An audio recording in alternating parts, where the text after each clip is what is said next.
प्यारे बच्चों, कैसे हैं आप सब। आज हम अपनी उर्दू की अमली किताब सफ़ा नंबर 31 करेंगे। नामुकम्मल अल्फाज को मुकम्मल करेंगे। जैसा कि ये तस्वीर आपको नज़र आ रही हैं, इनके कुछ हरूफ लिखे गए हैं। बाकी तस्वीर को देखते हुए आपने इन अल्फाज को मुकम्मल करना है।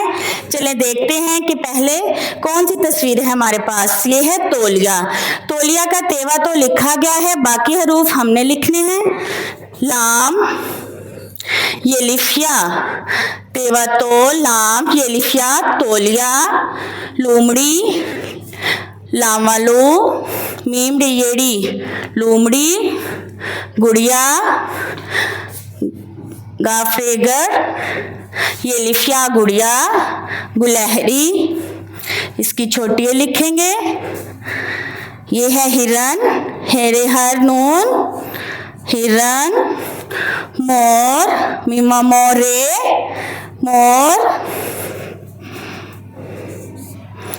ग्लास, गाफ लाम अलिफ लास, सीन, सीन हमने लिखा, गिलास मुकम्मल किया। कान, का, नून, कान। जी तो प्यारे बच्चों, इसी तरह आपने ये सबक मुकम्मल करना है। अल्लाह हाफिज।